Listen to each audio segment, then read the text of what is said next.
Hello everybody, welcome to Jimmy Does Knitting. I am Jimmy, I am an expat here living in Amsterdam and I like to knit. You can reach me on Instagram at stereo_bait or Ravelry at Jimmy Does Knitting.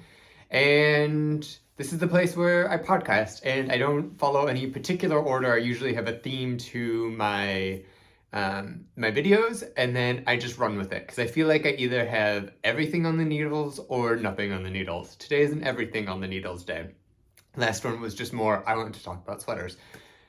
What we're going to talk about today is knitting through stash. So I don't know what it was. I just felt like I had to get purpose for everything and try to get some stuff out of my life and like reduce stuff. I panic bought yarn this morning, so that didn't really make much of a difference in the end, but we're working through things, and that's what's important. I've done a bunch of stuff, and I have a bunch of plans. Some of these are longer term projects, and we're gonna go for it. I like to start just jumping by knitting, and we'll talk about my life, stories, everything like that as we go. So I hope you enjoy. The first project I did was I had a ton of drops big merino. I bought some for a cardigan for my dad. I did the Slade cardigan. I believe it was by Jared Flood. It's a book and tweed pattern and it was on sale. So I bought 2 more sweater quantities and what I thought was a sweater quantity was actually a little bit more than a sweater's quantity. So I have a ton of it in my stash. I had 3 sweaters quantities worth. I've knit up 2 now. I have plans for the 3rd, but we'll get there. So this is Drops Big Merino. It's a super wash worsted weight. So I'm not the biggest fan of super wash, especially because I knit garments. It's a little bit more unpredictable. I went through a whole testing process with how the yarn reacts in different types of gauges and blocking methods and stuff like that. You can catch that in one of my other videos. I think it's 2 ago, maybe number 14. And I just decided to knit it up and I didn't really want to wear it myself, but my brother wanted a sweater. So he is a little bit bigger than me and he wanted it. So we sent him a couple of options. I wanted something easy to make, not too involved, worsted weight. It's going to be the black. And that turned into this. And this is my finished version. This is the Justin's Flannel by Alicia Plummer. I made a little bit of adjustments. I did a double folded collar because that's what he said. Also, I think that it's partially brioche on the collar and maybe in the hems. And I just did 1x1 ribbing because I didn't want to, never done brioche. Don't care to do brioche at the moment. So we're doing that. This is a top-down raglan sweater. It has this broken rib pattern, which is quite nice. And it's really easy to memorize. So it's a 4-row repeat. It makes a lot of sense. The pattern, it was nice because it was like, I don't know, 2 pages long and it was pretty straightforward. I added a little bit on the length of the arms and the body, but aside from that, I didn't really change anything aside from the collar and the cuffs and stuff. But it wasn't really that much. It went fairly fast. I had a couple of bumpy weeks with work, but this I think I did in a month-ish. So that was really good, and I'm sure he wants to do this. It's getting warm in Michigan, which is where he lives, so maybe this is a next winter thing. I knit the size 49 inch, and I think his preference is like 46, so it's still going to be big, but hopefully, because I couldn't get gauge, my gauge is a little smaller, so hopefully it works all right. He is a bigger boy than I am, so it should be okay. I'm worried about the length of it. So I did it at about 25 total inches, and I think he prefers 26, but I think it should be enough, and it's wide enough where we have the room. It's nice. It was a okay knit. It was fairly mindless. It's not the thing that gets me out of bed in the morning for knitting, but it was a good palette cleanser after my Savin sweater, and it was good to, I don't know, just get this stuff out of my stash. It used quite a bit. I think I used like 16 balls of the yarn on this, which is, I bought 22 of each color. I don't know why. So I still had leftovers from this, and I still have a little bit of leftovers, but I got peer pressured into doing another project. And that project is the Saturday Shrug by Jackie Rose. This is a free pattern. It's just basically a 1x1 rib. I did an Italian cast on, and then I used 5.5 millimeter needles and went down. I did a bind off, and I wanted it to be loose because this is going to go over and it needs a lot of stretch. I made it a little too loose, but it's fine. It's fine. It's really okay. I like this pattern. I think I did this in like a couple of days. It was really fast, which is what it is. It's super comfortable. Like, it feels like a hug. I have a thing where I like the back of my neck to be warm, and so this feels really nice. If I put the larger bind off size on the bottom, then everything looks fine. It has this nice, roll top, and it expands nicely. This is the Drops Big Merino still. I used 5 skeins on this, which was about enough. I had one more left over, but I'll incorporate that into a project that you see coming up. And yeah, I would recommend going on her Ravelry store. It's free, download it. It's a great thing to use up some scrap yarn. You can use multiple ones. You can do, whatever you want. This is an around the house piece for me. I can't see me wearing this out. I'm not like a big shawl person, and this is not like aesthetically what I like, but like around the house or in the winter, if I need another layer on top of something, I can put this on, go out in my like big puffer jacket and be super warm. So that's really nice. It's good, stash busty. It looks okay, it's comfortable, it's nice. So I was peer pressured into doing this. I have one friend in Amsterdam that knits. Ironically, he's also from Michigan. His name is Damn Good Knits, I believe, on Instagram. Go check him out. We were knitting, and I was finishing up the sweater at his house during like a little knit date, and he's like, well, look at these Saturday shrugs I just made. They're wonderful, and blah, blah, blah, blah, blah. And they were, and he had really nice yarn that he uses with them. And I was like, well, I have enough yarn almost exactly to make a Saturday shrug after I'm done with the sweater. So I did. I got peer pressured, and I'll actually wear it, and I think it's nice. So shout out to you, Austin. And yeah, that's the Saturday Shrug and the Drops Flannel. So that's 21 balls of Drops Merino. This stuff out of my stash, which is good. That's almost all of the Drops stuff. I have a sweater's quantity, which is 22 balls of this Drops Nepal, which I have a plan for. And that I'm hoping to actually make it into like a pattern release to release in fall, but that's to come later. But that will clear a ton of stuff out of my stash. I had an idea for a worsted weight pattern, and I was like, what yarn do I use? And then I realized I have like a ton of yarn in my house that I bought without a purpose, and so this is not the purpose, which is good because it gives me a little bit of direction. I'm not a big fan of just buying yarn to buy yarn. I think on special occasions I do, but like otherwise I need to have at least a project in mind. If it changes, it changes, but I want a general idea or like use for my yarn.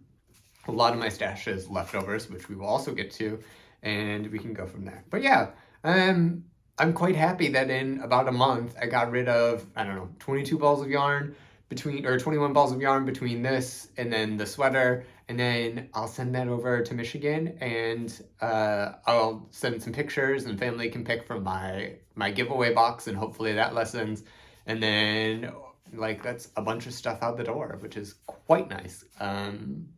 Yeah, so that's good. Next thing, I wanted to do some little experiments with some stuff, and one of those was Boucle. I just wanted to know about Boucle yarn, so I bought some Drops Alpaca. I bought like 200 grams of this. This is a 50-gram ball. It's just in the natural color. I think that if I'm just buying yarn to mess with, I just buy undyed natural stuff, and we can see from there. And I just wanted to see what it was about. What I would recommend with balaclava,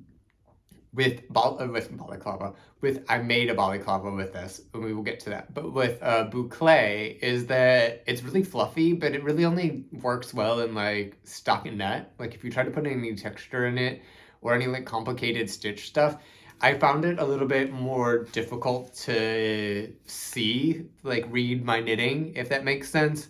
And then in the final product, like you can't really see what's going on if you have a bunch of texture or stuff. So this is good, like fluffy stockinette knitting is what I've discovered.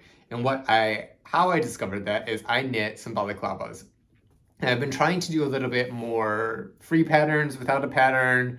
The Hudson and West was beautiful yarn, but I spent a lot of money on it, and I feel like I'm trying to be a little bit more economical, which is part of the reason why I'm going through my stash.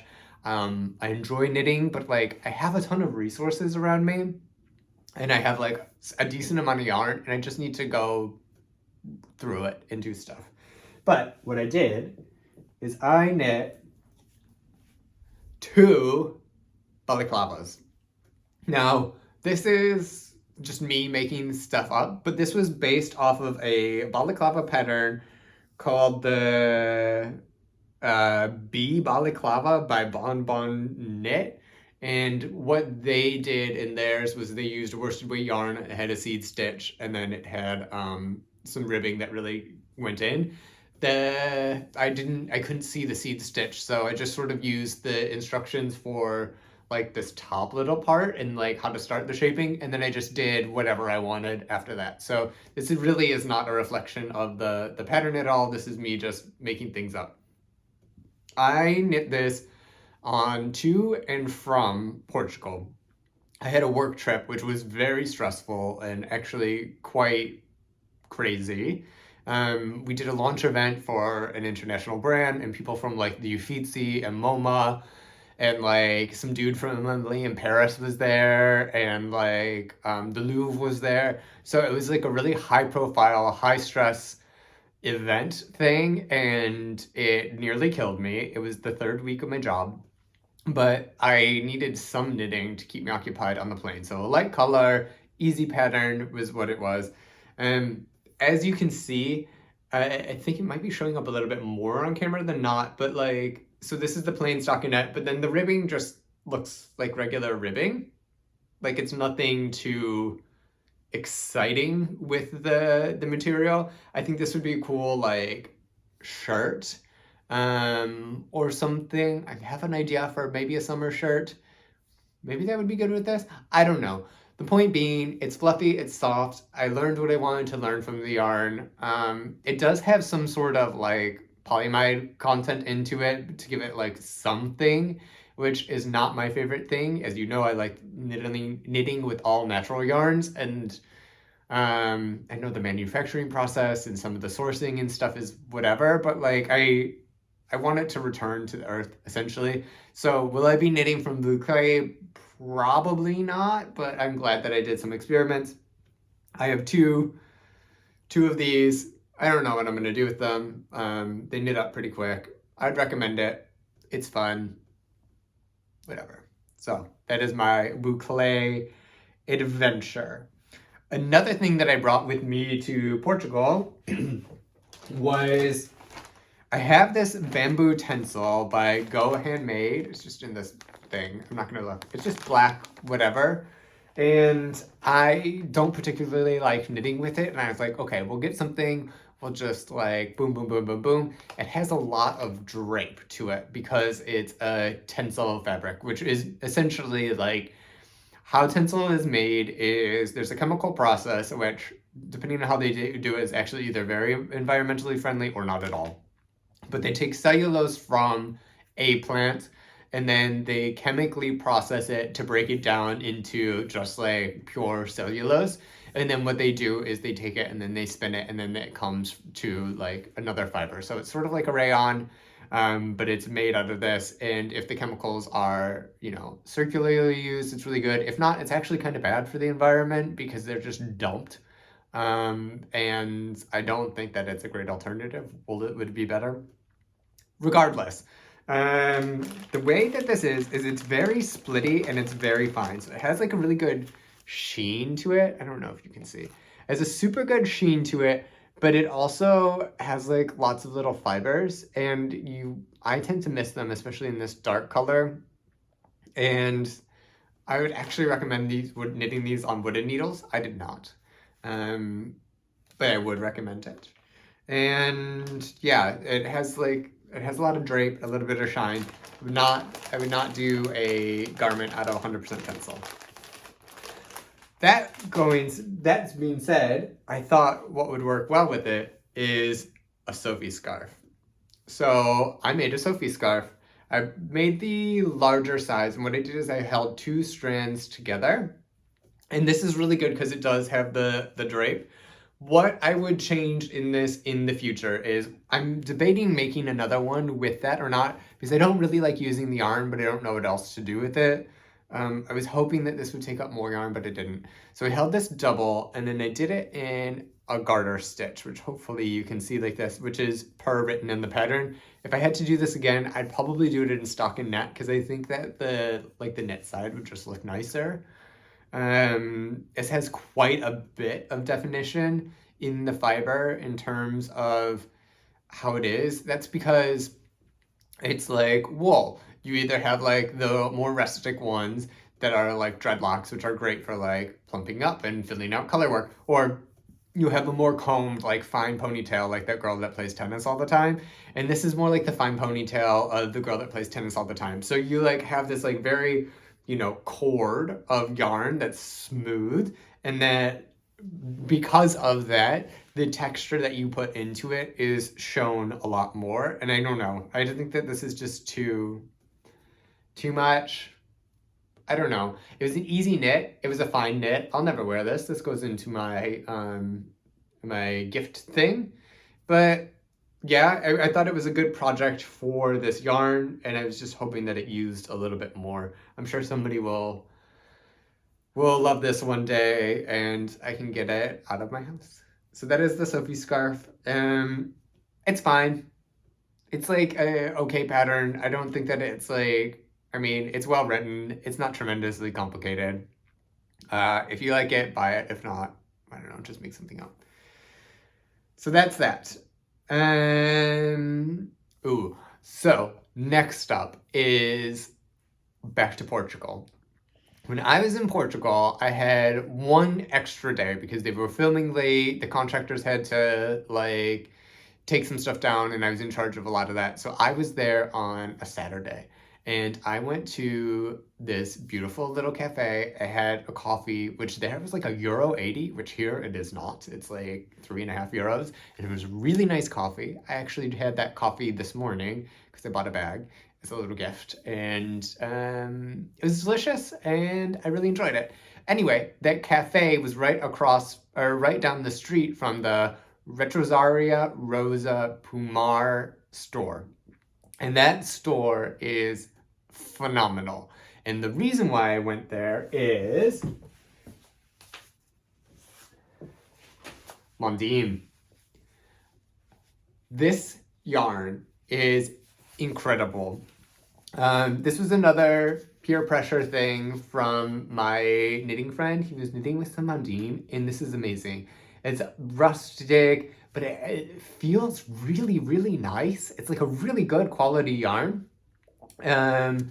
This is the natural color. It is 385 meters for 100 grams. It's 100% Portuguese wool. So I really like this because especially for the trip, it's like the wool came from Portugal. It was processed in Portugal. I bought it in Portugal. Like that is like my jam. That really is what like gets me wet when it comes to knitting, and I found it. And plus it's a really nice yarn. So Mondim is their fingering weight, 100% wool. I looked at a couple of other things. Nothing really like spoke to me that I like absolutely had to buy, except for there was this Mondim that was not only Mondim, but La Bien-Aimée dyed it, and La Bien-Aimée does this like bright electric yellow dye that like is everything to me. I've seen it in Stephen Penelope. I've seen it in a couple of different places. Her like bright yellows are so incredible, and she dyed it on Mondim, and I nearly shat myself. It was so nice. I have no idea what to do with it, so I didn't buy it. But I figured I can get some La Bien-Aimée if I'm feeling rich, one day, and I can get it in that color and I can do something with, but I want it to be like a special project. I don't want to just buy like a skein or two and just be like, oh, I have this yarn. I want it to like be something that I can have and I can enjoy and I can do with it. And they had, okay, back to the store. So they had some fabrics, and then they had a bunch of different types of stuff. So they had like some really nice Ching fiber, alpaca, they had some Isair yarn, just stuff that I don't see very often in the local yarn stores that I have. There was like one of each. So I was like, what if I want more? If I like, I wanted to pick up some stuff and go around in the store and just hold it, but then like it wouldn't be on the shelves. Um, what I wanted out of this, I was like, okay, I need to get some Mondim. I can explore some other stuff. I spent probably about 45 minutes there, and I wanted to knit traditional color work mittens, which is part of the reason why I bought the book that I'm going to show you later, is because I wanted to make mittens with Mondim. It just seemed to me like a really great idea. So the colors I got were natural. Oh, they just have numbers. This is 112. It's a nice sort of like olive color. There's this navy, which is 105.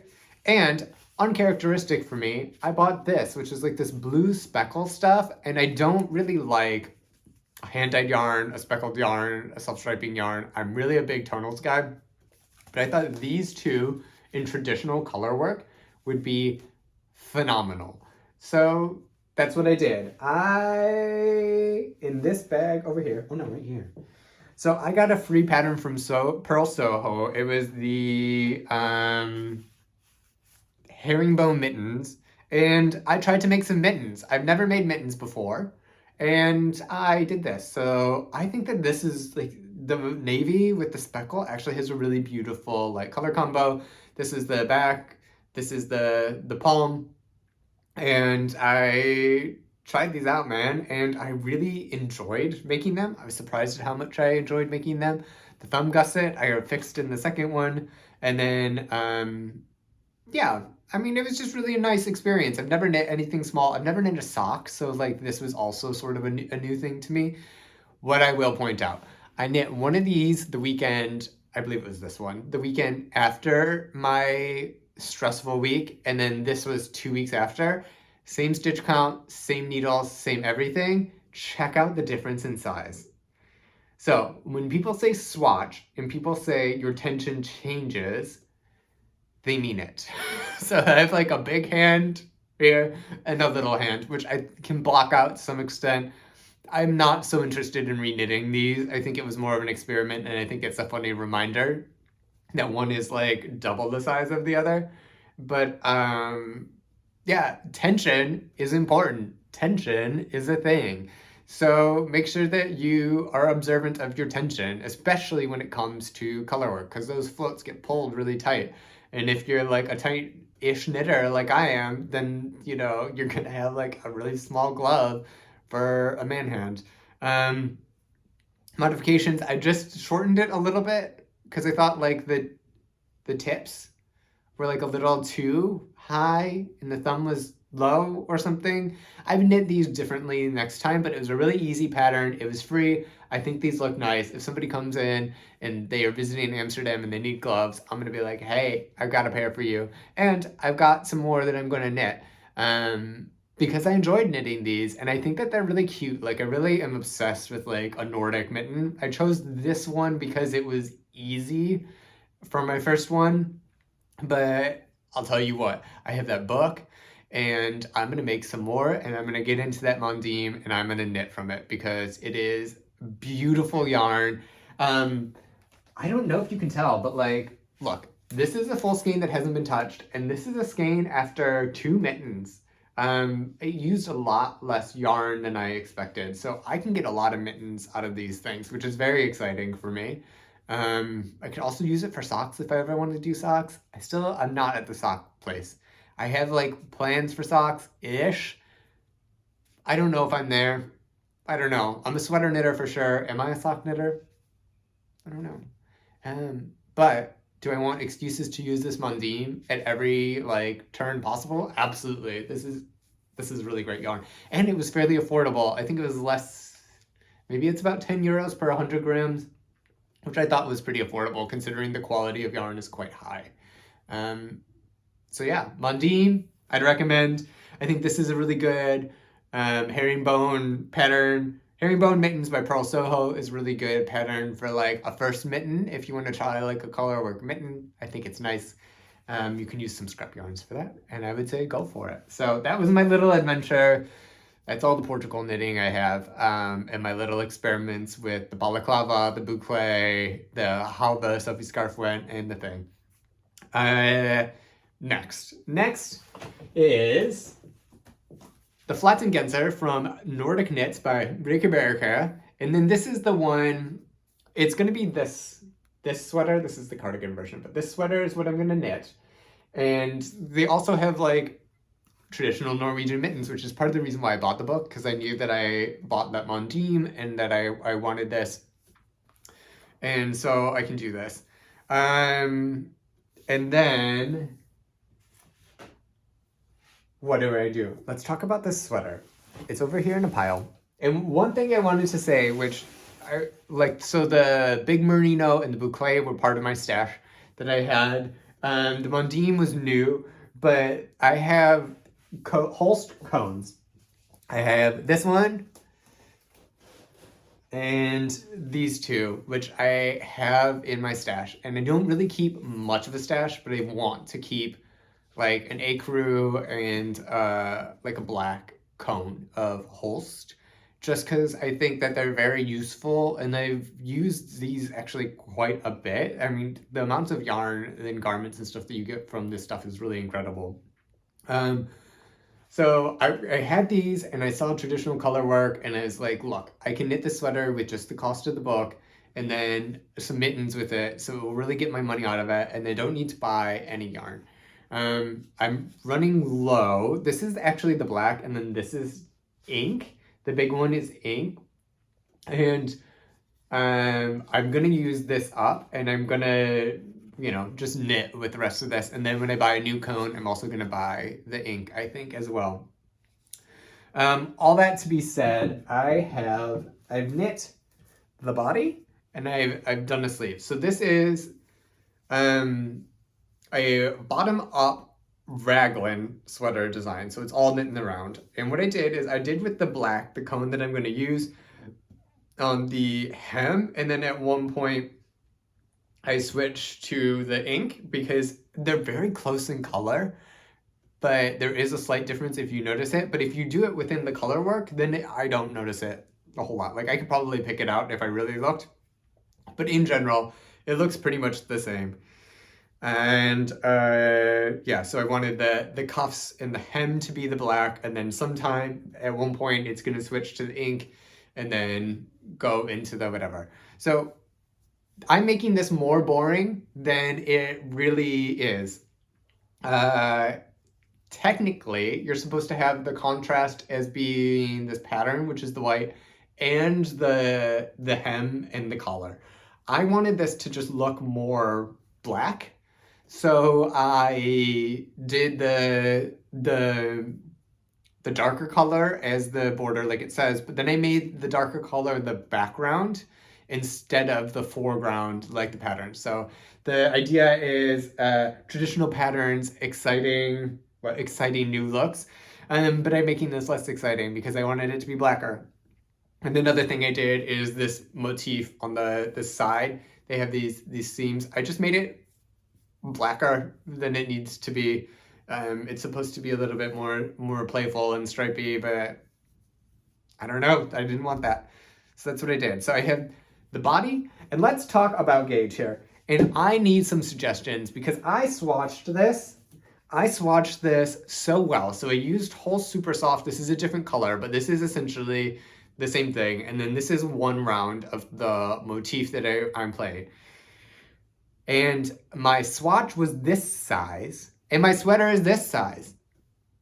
Like, let's have a comparison. So I was supposed to be knitting the 39.5 inch, which is a little smaller than what I wanted. Typically I like to knit like a 42-inch chest, but I was like, look, my swatches are coming out so tight. This is still under gauge, and it's on a 3.25 millimeter needle. I like the fabric. But it's like, if I go up, because I did this swatch and I did another one, which I don't have on me, on a 3.3 millimeter needle. And so it was like one stitch every time. So I figured I will get gauge that he suggests if I go up to a 3.5 millimeter and then knit it like that. So I went to 3.5 millimeter needle. The finished dimension is like the 42 inch that I like, but it was supposed to be 39. So somewhere in like how I knit this swatch and how I knit this, my gauge just went up. And I think it's just because of the circumference and how I knit the swatch, because I knit it where I carried the thing around, and I guess I must have really bunched my stitches a little bit more to make it a little bit tighter. So I think next time when I swatch color work, I'm gonna, like, I will cut and then pick up and then knit the next row, cut and knit, because maybe that way I can spread out my stitches more. I don't really know what I did, but like, let me stop talking about this and show you what I mean. Let's see if we can get this. We're working on it. We're working on it. So, can you see the difference in size? That's significant. That's like really a big difference. That's not like a needle size up. Like that is a tremendous difference in size from the actual product from the swatch. Now, granted, this was a smaller needle, but not by like 0.25 millimeters, which is not very much to get this big of a difference, especially, I mean, this is going to block out, and this is already blocked and stuff like that. So I was just sort of shocked because I was mentally prepared to have like a little tighter fitting sweater that like does whatever, and it didn't happen. I mean, it will fit. It is a size that I will wear. It will fit. It will be fine. But I was like, what went wrong? So if any of you have any idea of what went wrong with my swatching into gauge, because I did 2 swatches, right? Like I did everything right. And this is huge. It will be well loved and it will be worn. But I was a little like, what the hell? Especially because this took a while. It's a lot of work. I mean, this is not a repeatable pattern like that you can memorize. This is like, I don't know, like 36 rows with like, I don't know, 40 stitches each or something. It's a lot. It's a lot.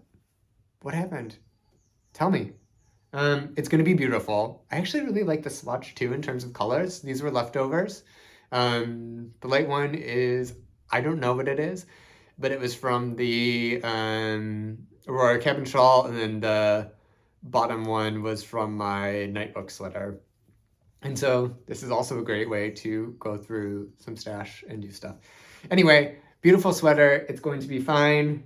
I have this.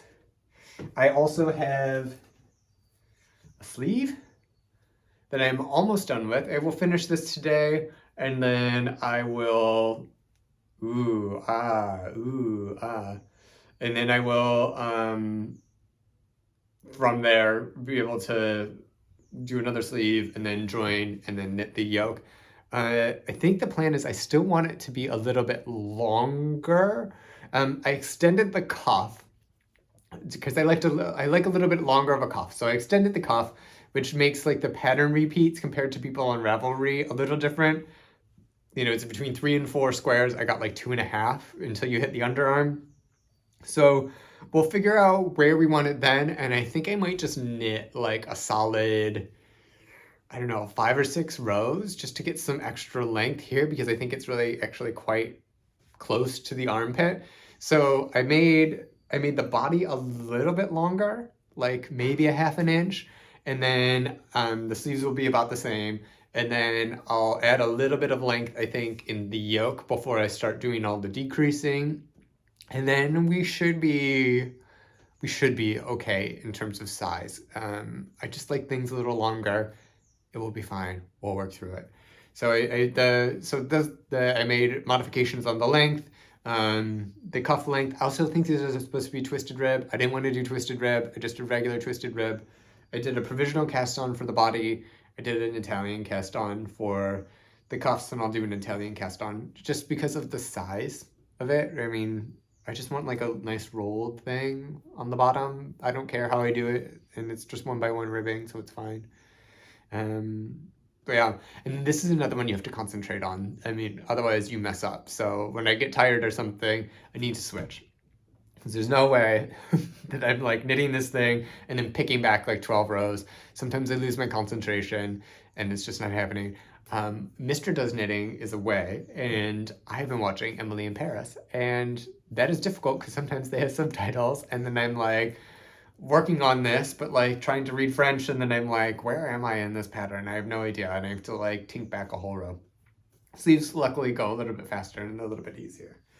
So that is the saga, the Flatten Genser, and I'm very excited about it. I think I can finish the sleeves this long weekend, maybe, and then maybe like another couple of weeks before it's finished. So I'm encouraged that this will be going fairly fast and I can work on some other things.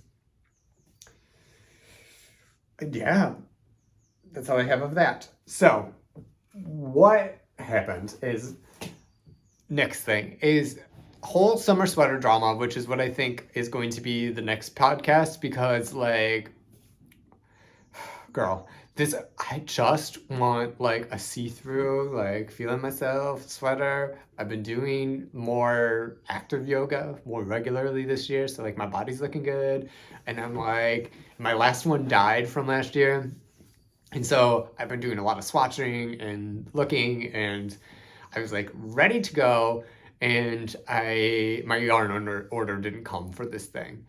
Turns out I'm not using the yarn for that anyway, or I'll use the yarn, but I'm not making what I thought I'd make. I need to rethink it. Next podcast, next thing. But I was waiting, and all I had was my sweater on the thing, and I was like, I need something more simple. I need to chill out. I need something that I don't whatever with. And I just like don't want to like cast on, a plain garter or stockinette thing. So I resurrected a project from the depths of my, knitting, and I have brought out again this blanket, which is crochet, and it has hooked me back on the crochet again. Oh, this yarn is a mess. I made this, which is, it's just a Chevron blanket. I based it off of like what's that website? Yarnspirations had like some sort of ripple blanket thing, and I was like loosely basing it off on that. Essentially what I'm doing is I have these uneven ripples, and just like sometimes I'm knitting through the front loop, sometimes I'm crocheting through the front loop, sometimes I'm crocheting through the back loop, sometimes most of the time, I'm just doing just like a single crochet. So it has a little bit of texture, and this is what it is. I think I was probably down here-ish when I got back on this thing. So I'm hopeful that we can get this going. It's about 2/3 of the yarn that I had left over way through. I'm probably going to have some leftovers of that yarn, which I will put into my next project. But the idea is I had these bags of like 10 skeins each of We Heart yarn in the color 23. I don't know what it is. It's something that my mom picked out for a blanket. I think I ordered like 10 of these. I have no idea why. I have so much of this. It's a cotton yarn. It's like DK-ish. And I don't particularly like the color. And I have a tremendous amount of this. So I knit one blanket that was like textured out of this stuff. I'm gonna get another blanket out of this stuff, and then I'm gonna have another one. So it's not as wide as I wanted it to do. I mean, we can block it. But I'll take this and I'll knit it so it like fits comfortably over my feet, and then it also covers my head all right. And then I'll just like stop I've been weaving in my ends as I've been going in. So I just have to trim it. There's a lot of trimming because these balls are, I don't know. What are these? Let's take a look. They're like 25 grams. They're really not that big. Does it even say on here? They're 50 grams, but they're so small. It's because cotton's quite heavy. It has a long staple length, and the fiber has a decent twist on this one, which makes it crochetable, but it also adds weight if you do that. So yeah, it's a heavy blanket, which actually feels good. I was gonna dye it. I don't know if I'm gonna dye it. But the point is, I thought I was going to have this done by December of last year, and that didn't happen. I think if I can make it by June this year, that maybe that will be all right. I don't think that's going to happen either. I have 1, 2, 3, 4, 5, 6, 7, 8.5 balls left over. I have a ton. Which would take some concentration to get through. So we'll see. But this is my main sort of like crochet blanket thing. There's no pressure on it. I've been working on this since, I don't know, October or something. I haven't updated it on my Ravelry. I'm not gonna update blankets on my Ravelry. And just want this done and get it out. I'm sure somebody in my family will be like, oh, I want that. So I think that I can actually give it away quite easily. And yeah, so that's the giant crochet blanket that I've been working on and I made decent progress on. So very grateful for that one. And then the last one, I did something. I tend to like panic buy and panic start projects. I panic bought a bunch of yarn this morning. Just what happens. I'm like, I have nothing to do. And I didn't want to work on my sweater. I didn't want to work on that blanket. So I was like, just watching all my knitting podcasts and stuff. And I was like, you know what? I have a ton of leftover DK mostly. Hold on, we'll get this. So I have mostly DK yarn, but some of it's like worsted. That's all washable. And so that's something important to me. It's from my crochet days, and I actually put some like superwash yarn that I have in here. And I figure I could also do like fingering double weight if that ever comes into my life, especially if it's washable. And I have this much yarn. I don't know if you can see this. This is a ton of yarn. It's like in 1,000 different colors, and they're like, some have labels, some don't, and like it needs to go. I was knitting hats with it before for the train, but I don't have a job where I'm going to be on the train anymore, and I'm not going to be knitting a bunch of hats. So I was like, I'm just going to start a blanket that's a yarn guzzler, and then I can just go, go, go, go, go, and it can be as ugly as sin, and that's fine. So that's exactly what I did. Now, what I will say is when I cast on in crochet, things tend to shrink a little bit after because I'm a very tight crocheter, but because of the granny stitch pattern that I'm doing, that's not really so tight. So it's really wide. It's a lot wider than I anticipated it being. And I lost my hook. What's going on over here? Here it is. So, back. So I cast on just 1,000 stitches, and I think this is like 1.60 meters long. It's really, really long. This will cover like a queen size bed. But I just wanted to do a granny stripe blanket, and that's what I'm doing. So this will be, I think after, I mean, I'll work on it a little bit when I want to, but after the chevron blanket, because I think a decent amount of that chevron stuff is going into this, so I don't want to finish this first. But we have this like super, super, super, super wide blanket, which depending on how much yarn I have, is either going to be like either super tall or we'll turn it because this is actually long enough to cover your feet and then like up to your neck, or at least my neck, and I'm about 6 foot tall. And the idea is just take a ball of yarn from that box that's a different color than the yarn below it and just do a granny stripe.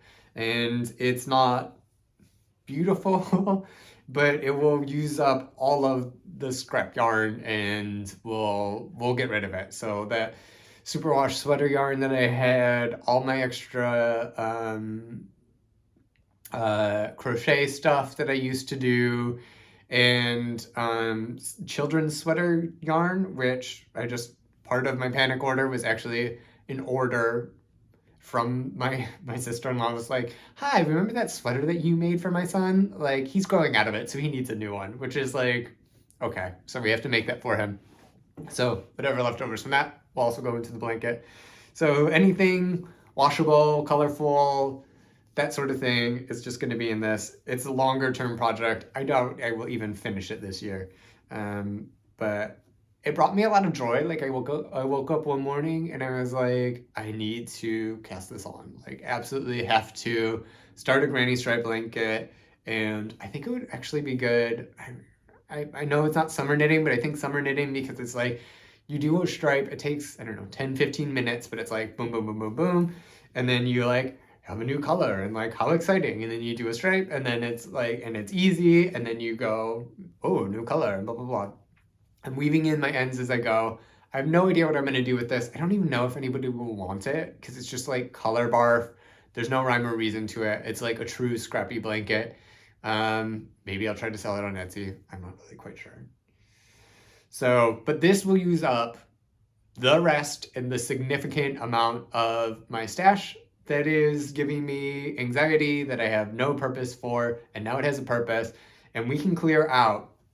So the 22 balls of the big Merino, we got, I think like 35 balls of the blue blanket we heart yarn, a whole tub of yarn for this, which could probably make like, I don't know, 85 sweaters. And then we're working through some cones from my Holst. I will definitely finish one cone, and so that will lighten my load with that as well, even though, you know, I'll restock that. So I've really been trying to like be proactive in knitting from stash. One thing I've realized is that like I have these things around me in terms of knitting that like I don't use. So like I have patterns that I've downloaded that I don't use. Sometimes I paid for them. Most of the times I only buy a pattern when I know that I'm going to cast it on like that day. But if they're free, then I sort of like don't. And then sometimes I have like this yarn. I don't keep my yarn out because there are bugs and stuff around here. And I don't want, I mean, the acrylic yarn is out, right? Like the superwash yarn, it's out, which is fine. But the rest of the stuff I kind of like keep in tubs, so I don't really see it a lot. And I have these resources by me that I can use. So, for example, another stash busting thing that I want to do is I have a bunch of like drops mohair and I have my Holst yarn cones, and I really want like a mohair and Holst yarn because I made a vest like that for my boyfriend and I really like the fabric it made. And I just want like a plain, simple sweater. And I've been looking on Ravelry, looking on Ravelry, looking on Ravelry, and guess what? I have a bunch of knitting books over here, which you can't see, but they're here. And in there was like a recipe for a super simple, either set-in sleeve or drop shoulder sport weight thing, which is what I'm gonna get when I get the drops mohair and then the whole Supersoft. And I was like, why am I looking at like these, you know, 12-year-old patterns from Petit knit when I have a book that actually has the pattern in it and I can do it and I think it looks fine and looks like whatever. And in addition to that, I can use stash.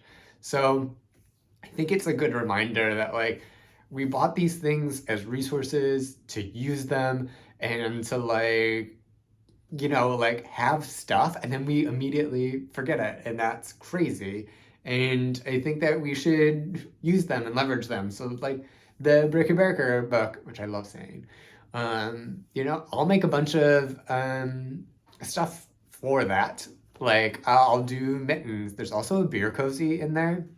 And same little boy who needs a new sweater, his dad likes to drink Foster's all the time. And so I'm going to make him a beer cozy. And when we go on holiday this summer, I'm going to bring a present for both of them and it will be great. Or, you know, some of my books, actually one of these books specifically has like a draft like recipe of a pattern that I'm going to like use and adapt and change into like a really cool pattern for winter.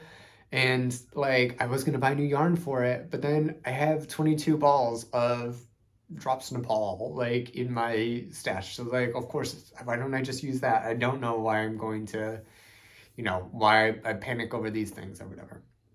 Anyway, use what's available to you. Your stash is fine. I mean, you don't have to spend a ton of money. I mean, I've talked about drops and Holst and like really cheap acrylic yarn for most of this. The Mondim was nice, but it wasn't really pricey. And like you can go from there and you can knit things that make you bring you joy and not break the bank and still like follow whatever sort of guidelines you have for your knitting or your crocheting or crafting and go from there. So that's my little message for everybody. And yeah, that was a lot of knitting. It was a lot of knitting. And I thought I didn't have anything. And then I pulled it all out and I was like, we have an episode. We have an episode about just stuff that I picked up around the house and started to make. And we have some big projects, small projects. It's all fine. It's all great. So I have the day in the house to myself. It is sunny. It is wonderful. I have the window open downstairs so I can hear all the neighbors in the little courtyard.